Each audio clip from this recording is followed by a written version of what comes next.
What is going on, everybody? You are back on another edition of the Coach's Corner.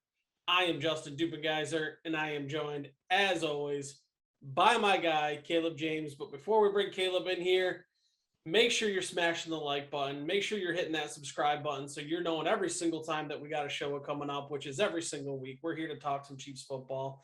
And in the comments, leave us your prediction for the Chiefs-Bills game. I want to hear from you guys out there. What do you think is going to happen in this Bills game? It's obviously a huge game already, week 5. But Caleb, what's going on, man? Not too much, man. It is glad to see the Kansas City Chiefs back in the dub column. There's obviously a lot to work on still for the team, but I thought they did have some very impressive moments in this game versus Philadelphia. But just kind of looking around some of the league news, we got a lot of interesting things going on around the league. You got the whole Urban Meyer saga, and then more pertaining our things here in Kansas City. Josh Gordon seems to have been signed to the regular squad pretty quickly after signing them. It might make you wonder, was this kind of in the plans somewhat, somewhat since the season has started? I don't know, but definitely a lot of news going on today around the NFL. Yeah, I mean, if you think the Chiefs' defense is bad, imagine being in the Urban Meyer situation. That is much worse. That is for sure. But yeah, a lot of stuff going on in week 5. A huge matchup with the Buffalo Bills coming up. But before we get to that, let's talk and recap a little bit of this Eagles Chiefs game. And I guess we'll just start. What are your immediate reactions? What are your immediate thoughts on that game? The offense is incredible. When I say incredibly good, I mean this could be the best Chiefs offense we've ever seen play football, because outside of the first half, week 1, they've looked dominant across the board in every phase of the game, except for, turning the ball over a few times. They've been sensational. On the flip side of things, though, the reason why people aren't fired up, because, generally when you see an offense perform like that, it fires you up. The defense has been equally bad to the offense's good. And when I say equally bad, they just came out of a no-punt football game versus the Philadelphia Eagles, and they gave Jalen Hurts his gold jacket right after the game because the Chiefs actually put him in the Hall of Fame. Yeah. And, it's one thing just to get beat, but you see the defense out there. I'm seeing clips all over the place today. There's confusion, and I know everyone's arguing what's the big issue with it right now. And here's what I think. I think that the Chiefs get no pass rush. They make up for by having slow linebackers, and they compound all that with confusion in the secondary. And that's kind of the result of it right now. I don't mean to start the show off all Debbie Downer. That's not really who I am. But when you're that level of stink, you got to be addressed at some point.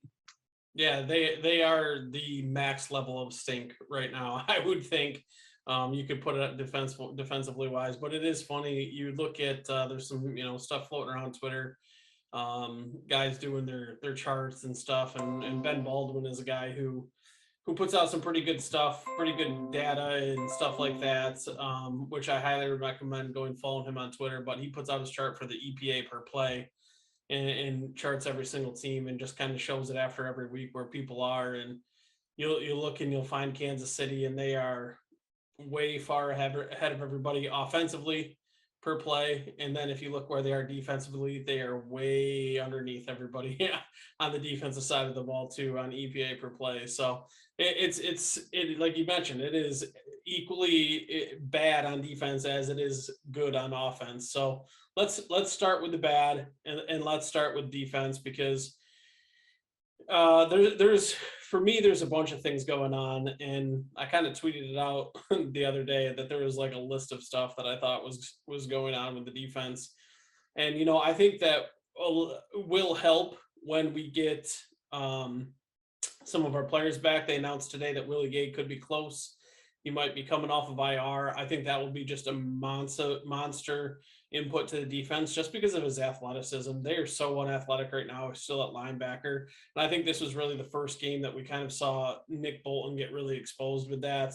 The Eagles had a clear offensive game plan, and it was to attack their linebackers with the tight ends and with the running backs in the flat and make them chase guys, and they just couldn't do it, right? They just did not look good. I mean, the other thing is they're missing Charvarius Ward, they're missing Rashad Fenton. Those are two guys that are in the normal corner rotation. Ward's a starter. Fenton's been a solid contributor, whether it be nickel or dime packages. They're missing Frank Clark. We haven't seen him all year. That I think just injecting those guys back into the lineup is going to help some, because right now they are just lacking some talent in some spots, I think. It's going to help some for sure, but there's also a lot of bad to where those three guys I don't think are going to solve the problem by any stretch of the imagination. Oh, And for sure. people are going, is it the defensive backs? Is it the linebackers? Is it the defense? It's everything. There's nothing you can pinpoint. Like 2018, at least we could pinpoint and say, well, linebackers are really slow. Secondary is really bad. At least our pass rush can get home. At least we have a good defensive line. Now it's, Chris Jones looks like he's playing out of position. He hasn't shown a whole lot since that first game against Cleveland. Teams have really been taking advantage of him out there, or him not being able to really generate as much pass rush. They can still slide protect even by himself, even when he's by himself. Because, Jerron Reed hasn't shown much, and the Chiefs haven't gotten anything out of any other defensive lineman this year except for Mike Dana. And Mike Dana is a good player. We like him a lot. A lot of his sacks, though, the three he's got in the season, they're a lot of effort plays, a lot of good coverage down the field, plays where the quarterback has had to hold the ball for a long time. So it's not like they're just going in and smoking people off the edge. But for me, I mean, it does always start up front in football, and the defensive line's lack of pass rush. I know it doesn't make a giant difference when they're getting the ball out of their hands so quickly, but it just seems like the front four can't do anything right now by themselves. The only pressure time the Chiefs can really get pressure is if the quarterback has to hold the ball for an excessive period of time, or if the Chiefs are speeding something up off the edge. Yeah, so I agree with a lot of those points, and my list that I tweeted out on Twitter was just going down the line, no particular order: poor tackling, lack of discipline, lack of pass rush, lack of disruption along the front, poor cornerback two play, lack of athleticism at safety, specifically Sorensen, and linebacker, obvious.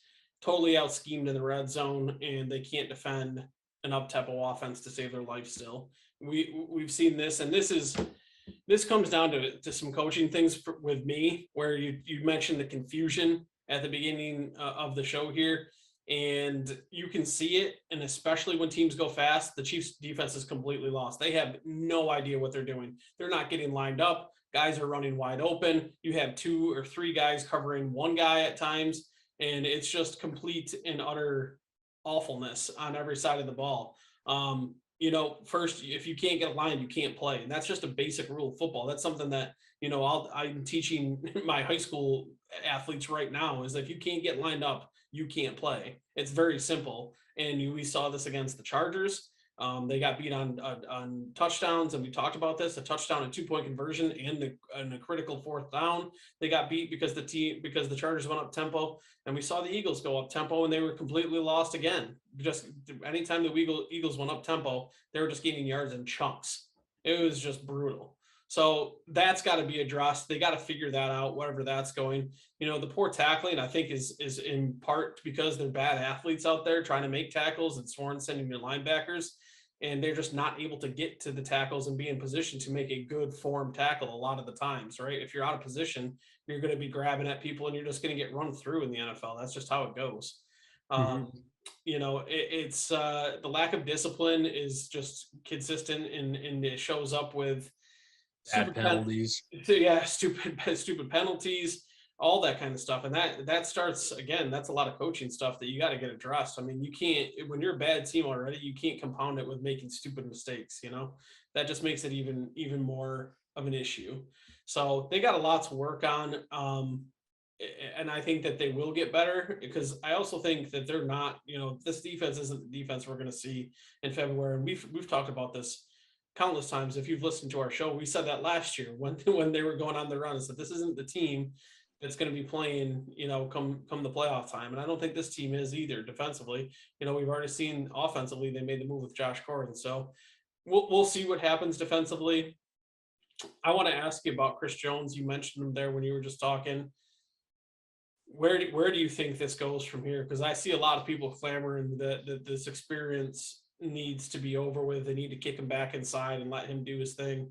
Because honestly, other than the first game, he's kind of just been out there. He's gotten some pressures, but he's not making those big disruptive plays, one or two or three a game that we're used to him, used to him making. And also, they're taking advantage of him a lot. They're making him the backside read in a lot of plays. That's essentially taking him out of the play. And he's not the most natural player in space, so they can pick up a few yards around the outside when they're doing that. And when he's backside and they go the other way, he's essentially not involved in the play.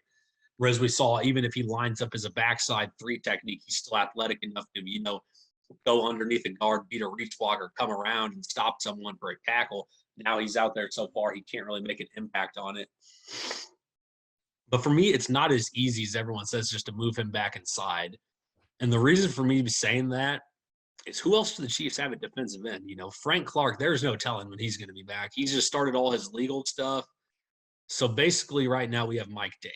Josh Kando, he just got sent down, or they didn't get sent down. He got put on the practice squad. Alex Okafor, so that means Alex Okafor is pretty much all they got out there. Tershawn Wharton somewhat.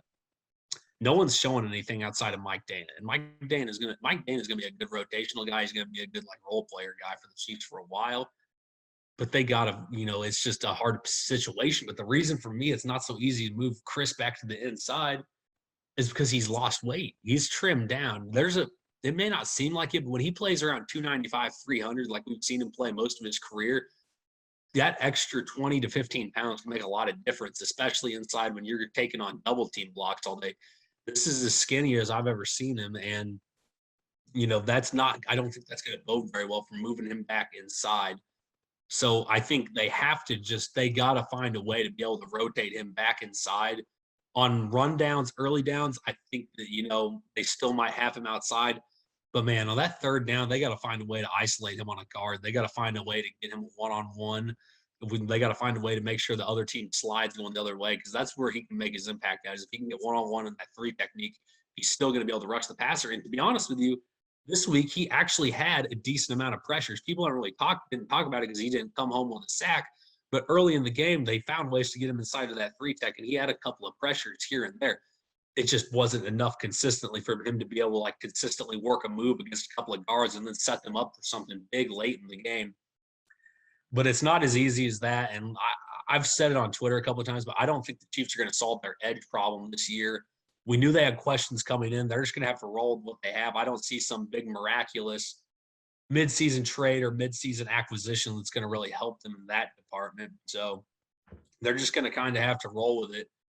I think if Willie Gay comes back and can help the linebackers, that'll help a little bit.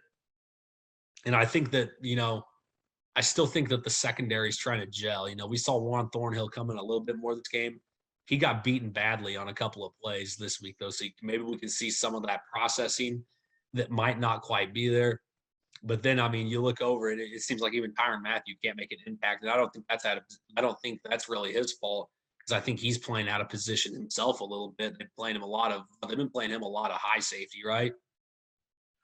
Yeah, they have. And I think that's just not a natural spot for him, right? So we need him to roam the field. He's got to be the guy. You can put him in a different place every play, and it keeps the defense on their toes because they have to account for him.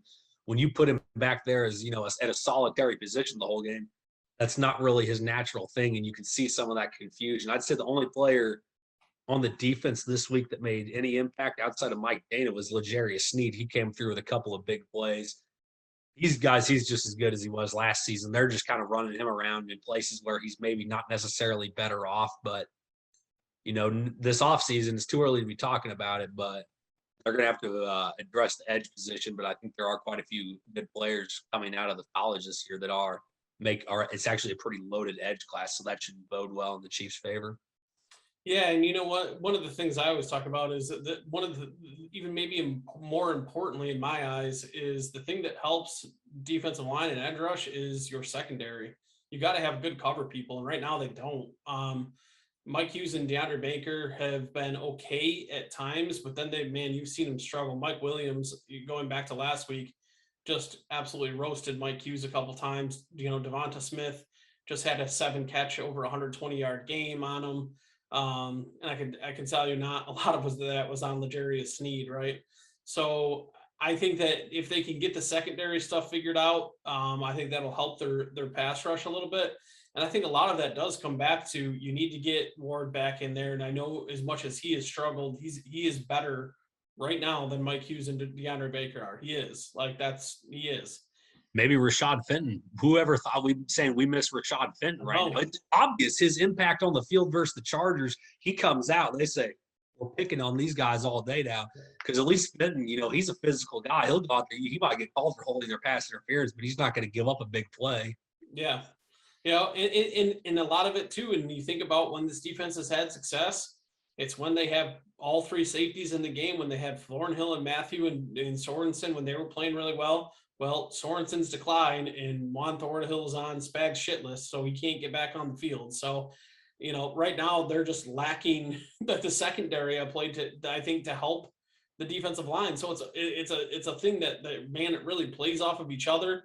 The defensive line doesn't help the secondary very much, and the secondary is not helping the D-line very much. And then teams just know how to attack this defense at this time. And we saw it right in the Super Bowl, right? The Super Bowl against the Bucs, their game plan was make them go in their base personnel, put the 3 linebackers on the field, get them in heavy sats, run play action, and make their linebackers cover tight ends and running backs in space, because they can't do it.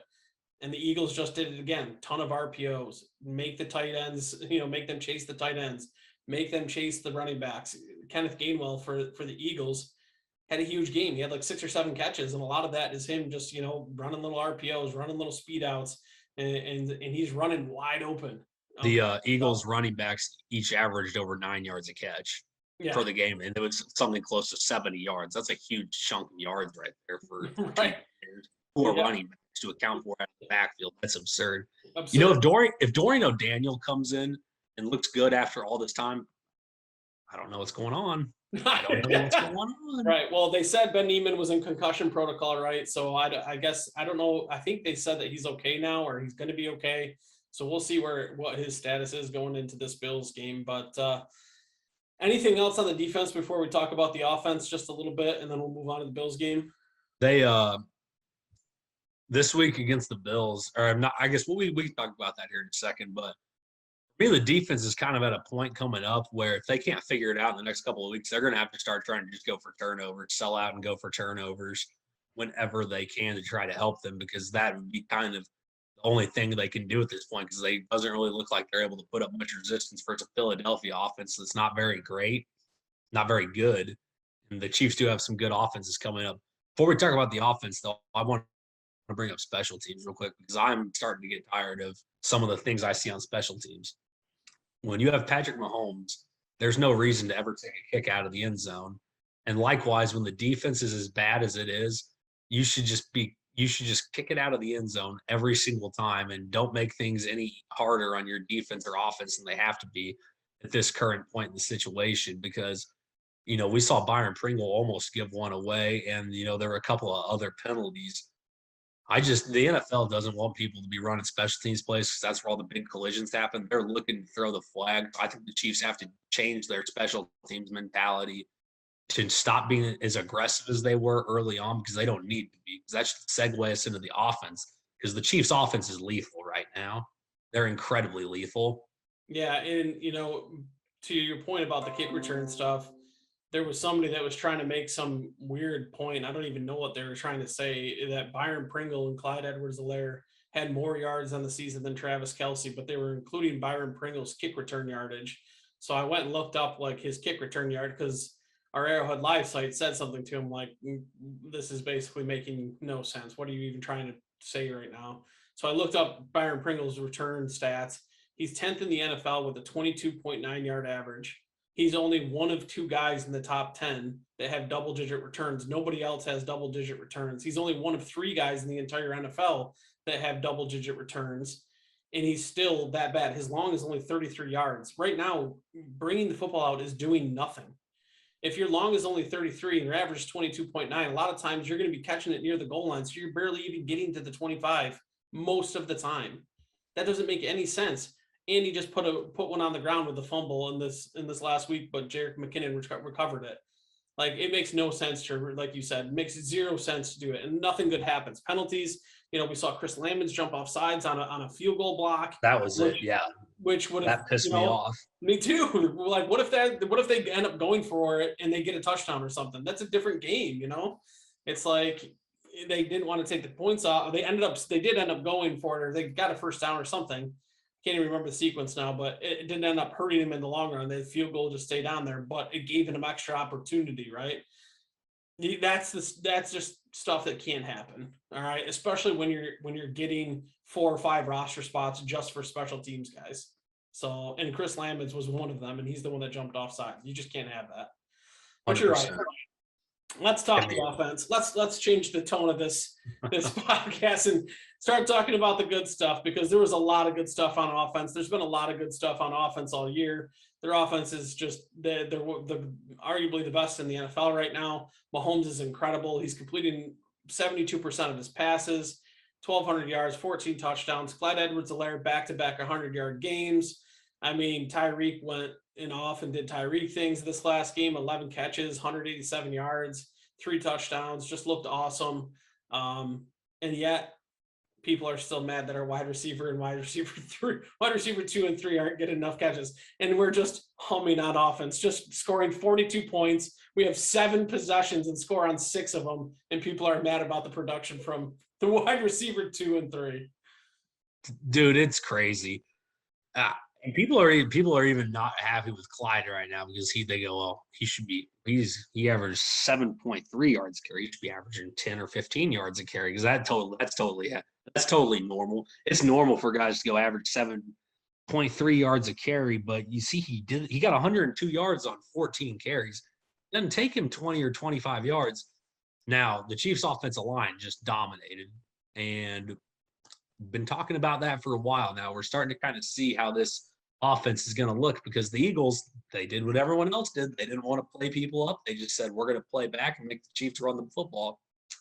And work out so well for them, because the Chiefs had 200 rushing yards in this game. The Chiefs, who Patrick Mahomes also threw 5 touchdowns in this game. If they're getting stuff like that, then we're going to be okay. The offense is just fine. But like we said a couple of times before, Clyde Edwards-Helaire, he is likely going to be the third option a lot of times, because teams are going to be willing to gamble and let the Chiefs gash them for 8 yards every run if it means not giving up the deep ball. But you saw late in the game, Philadelphia finally said, we just can't let this keep happening, because at some point it's going to get embarrassing in a football game. You're going to have to step up in the box if someone's running on you like that. Very first play that Tyreek Hill got single coverage, he absolutely burned his man. Dude turned his back on him, and Tyreek was in the end zone very late before you could even say it. Actually, this has got to be Mahomes and Hill's most quiet game ever, because Hill's got 3 touchdowns, scored a long 44-yarder, starting to see some of that explosion coming back as you start to see some of the balance come back to the Chiefs offense a little bit. But he also had 186 yards receiving, along 11 catches. That's the quietest 5-touchdown game of all time. Threw the bad interception. He was trying to force it, but his passer rating was still like 131. He threw 6 incompletions. That is stupid efficient right there. I don't know what the EPA is. I don't know what that is. But if you told me he's going to throw 30 passes, complete 24 of them, and 5 of them are going to be touchdowns, I think anyone would take that. Chiefs offense right now, they're playing at a level I don't think we've seen since 2018. And honestly, it could be better right now than the 2018 offense was, because in 2018, they kind of came out and they just shell-shocked people at first with what they did. And now people know what they're going to do, and they're still able to do that. So, yeah, this could very well be the best offense we've seen the Chiefs have with Pat.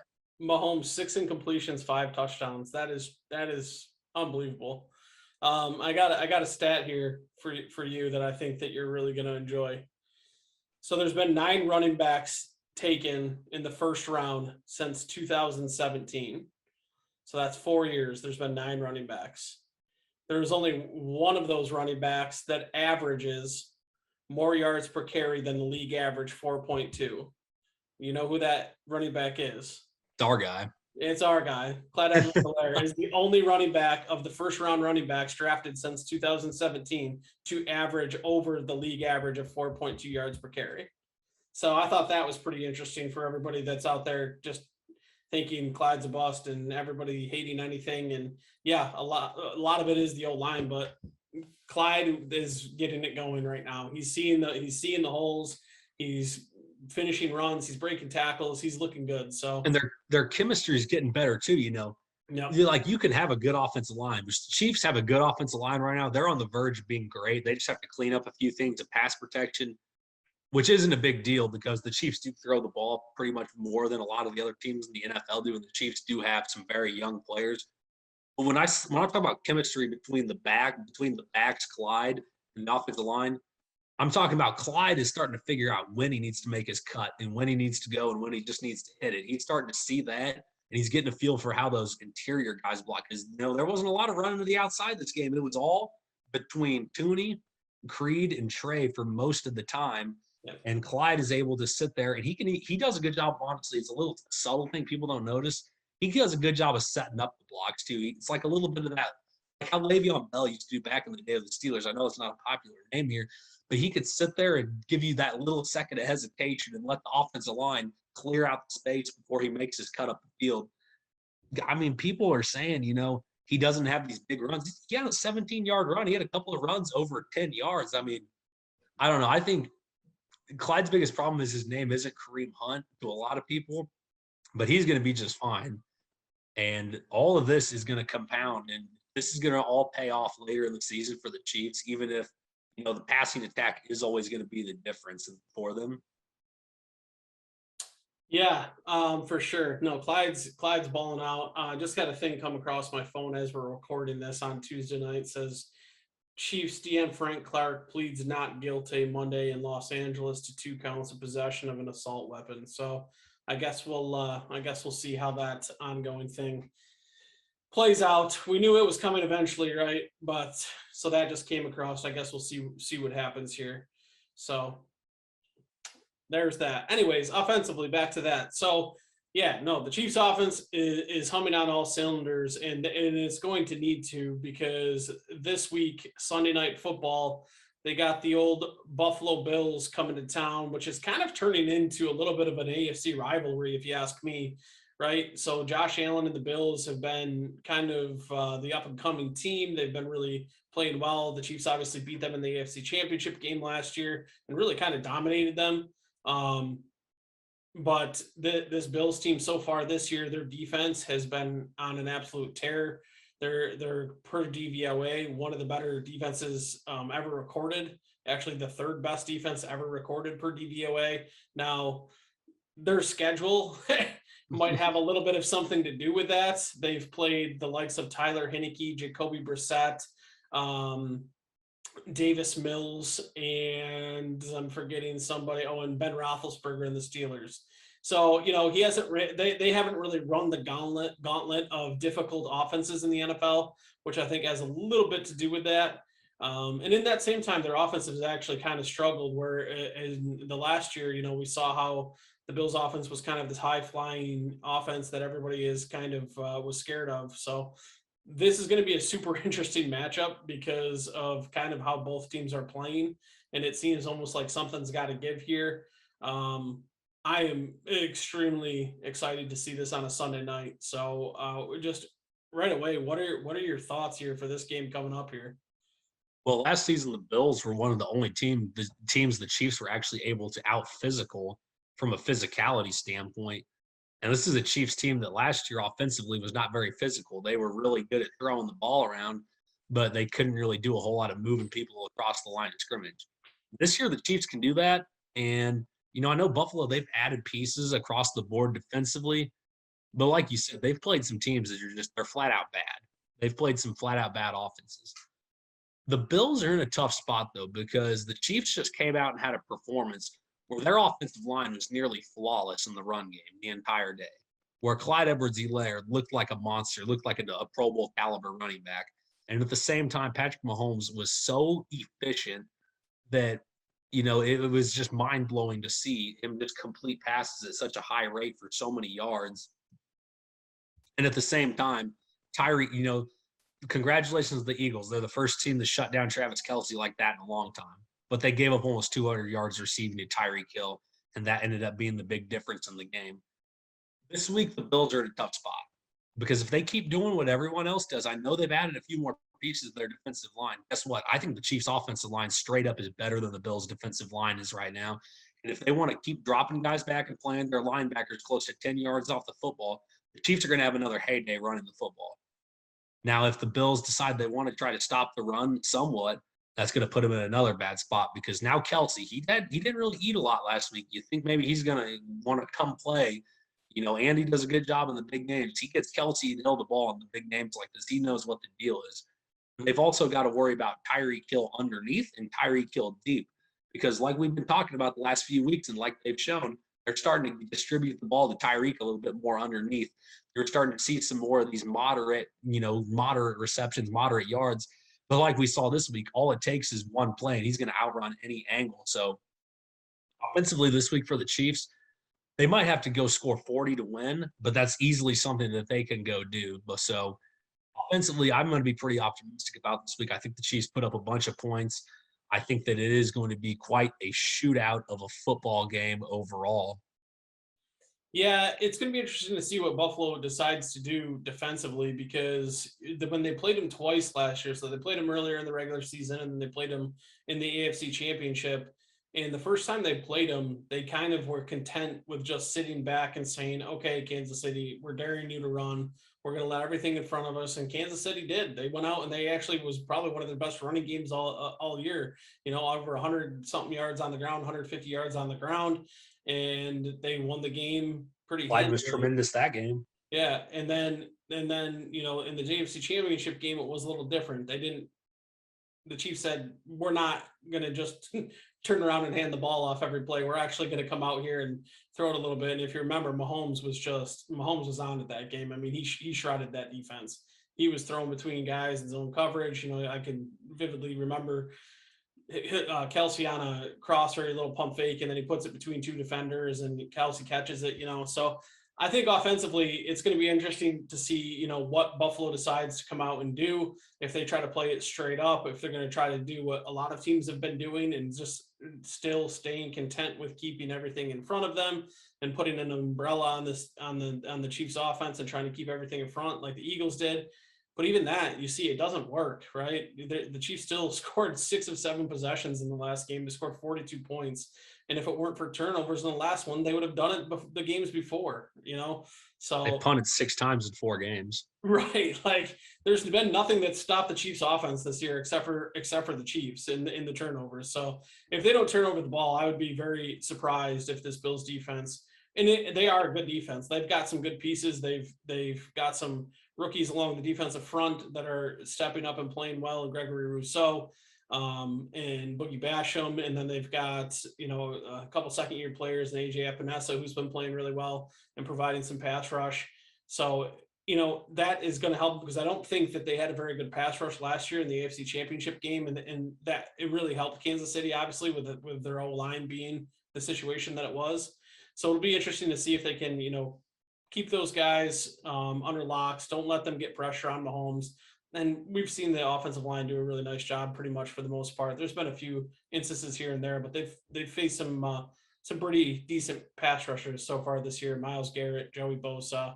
Fletcher Cox didn't do anything. I was just going to say Fletcher Cox, but he didn't really do too much. So, they've played some pretty good defensive linemen that they've done a pretty decent job against. So offensively, I think Hill's going to have another big game. And you know what else? If the Buffalo, if they want to play their linebackers a little more tight inside, but still keep their guys, keep their secondary deep, that's going to leave flats on the outside open. And there was a guy that had a couple of big plays last year against them in the flats on the outside, who the Chiefs have been keeping, kind of under wraps the last couple of weeks. So that's McCole Hardman. Buffalo last year, they really struggled to stop outside stuff. So this week could be a giant week, I think, for the Chiefs as far as, the little flip passes, the, getting around the outside, maybe some outside runs here and there. Maybe we see Jerick McKinnon get involved a little bit as well. That could definitely be something I think that could be opened up if the Chiefs want to go to it. Yeah, and I remember back to the AFC Championship game too. Tyreek just dominating. A lot of it was just quick RPO stuff, and he was just catching the ball and he's just flat out outrunning dudes. Like he's just making huge plays after the catch. So I like Tyreek to have another big game. We'll see what the Bills come out and decide to do defensively, but I think that it would take a lot for them to slow this offense down. And then on the other side of the ball, it's another interesting kind of matchup where the Chiefs have, we know their defensive struggles. I just talked in nauseum about how the teams have been attacking them with the tight end and with the running backs and stuff. Well, that's not really generally the Bills' MO. They don't want to do their damage with the backs. They don't want to do their damage with the tight ends. They love to throw to the wide receivers. Stephon Diggs, Emmanuel Sanders is having a great year out of nowhere. They're a team that likes to push the ball down the field. And in the last few matchups, man, the Chiefs line up, they play bump and run man coverage, they get after the receivers, they've sent blitzes at Allen, and they've made him feel really uncomfortable. Well, it was just cut Jalen Smith. Who did? The Cowboys, they cut Jalen Smith. What? The surprise in season cut. The Dallas Cowboys just released linebacker Jalen Smith. Yeah. Yes. Right? Yes. Yes. Now that's a signing you make. Absolutely. Yes. Absolutely. Holy cow. If they can get him for anything halfway decently priced at 100%, please. He's an athletic guy that can run. Well, that's a result of them drafting Micah Parsons, and Micah Parsons being an absolute dominant rookie linebacker already. Dude, yeah. And I know a lot of Chiefs fans will be like, well, how can he help? How can he not? With as bad as the Chiefs defense is, literally you can sign anyone to any position and it can maybe help somewhat at this point. Which I know I said there's going to be no big in-season adjustment or big in-season acquisition that can help it. You got to think, if we can get someone in there with Willie Gay, his status up in the air with his injury, with Anthony Hitchens looking as terrible as he's ever looked, Nick Bolton's still learning the game, and Ben Neiman being Ben Neiman, you got to think it could help somewhat, especially if the Chiefs are looking to play more base defense down the line. That could definitely help. But no, like you said, the Bills, they want to throw the ball down the field. They don't want to, they're not going to try to check it down. That's where they made their bread and butter at last year, was letting Josh Allen rip it down the field. Now, Josh Allen did struggle against the Chiefs a couple of times, and they found a couple of good ways to get into his head, not make him look as accurate. There was a couple of times when I think he was just blind throwing the ball in the AFC Championship game, just trying to force stuff in there. So it'll be interesting to see. Right now, this week, though, you almost have to think that is with the way the Chiefs defense is looking, that I feel like they're going to just kind of have to gamble for interceptions a little bit this week. I think they're going to have to try to go for the ball when they can. As bad as the secondaries look, you might as well dial up pressure. You might as well get LJ Snead coming off the edge. You might as well look for some ways to, generate some pressure with some blitzes. And if they can look to get a couple of turnovers here and there, the way the offense looks, every one of those extra possessions counts. So, and you know what? If there were ever a week for the Chiefs defensive line to draw their line in the sand and for Chris Jones to say, all right, that's enough of us getting bullied around. That's enough of us not being able to generate any pressure. This would be the week, because Chris Jones has had some big games for Buffalo in the past. He made their interior offensive line look foolish last year several times.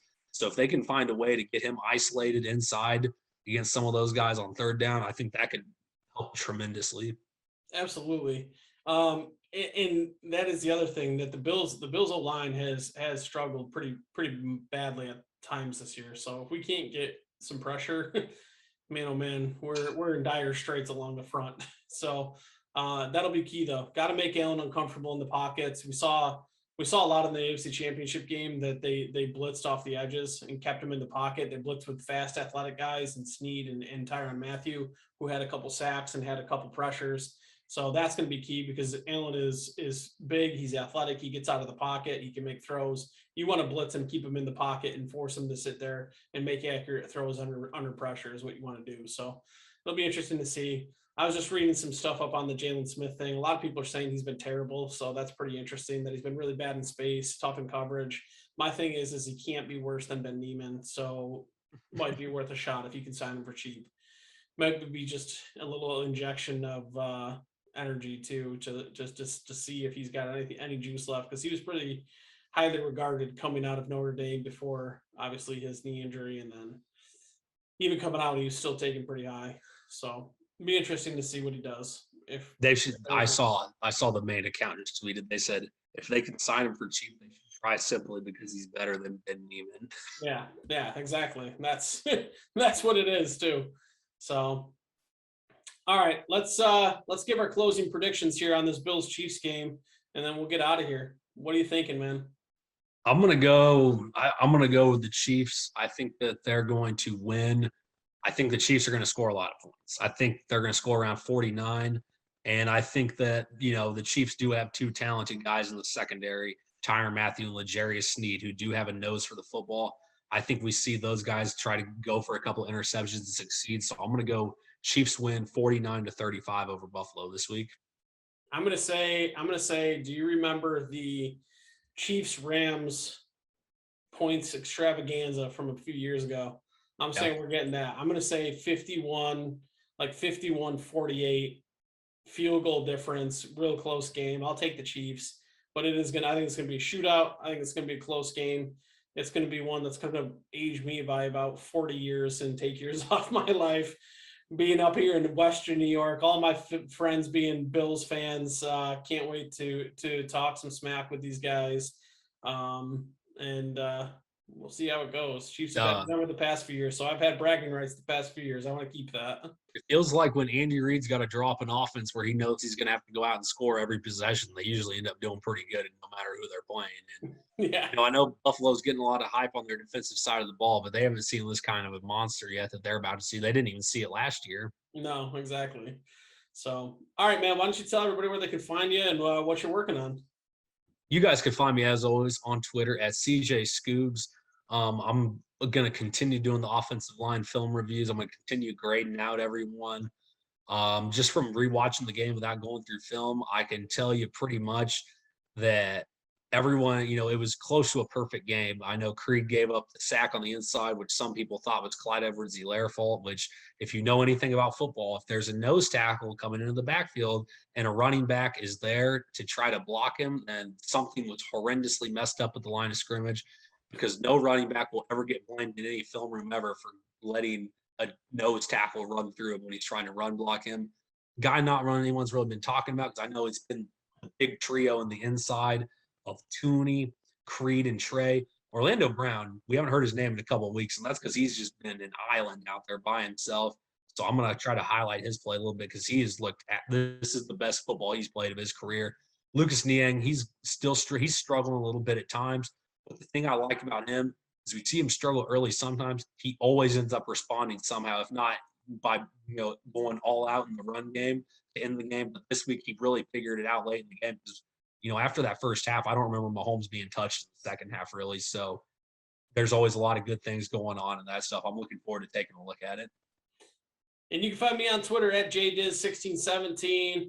Again, make sure you're liking, you're subscribing, and in the comments, tell us who you think is going to win this game. And if it's the Bills, don't put your comment in there, because I don't want to hear it. No, I'm just kidding. Still put it in there. We need it for the algorithm help.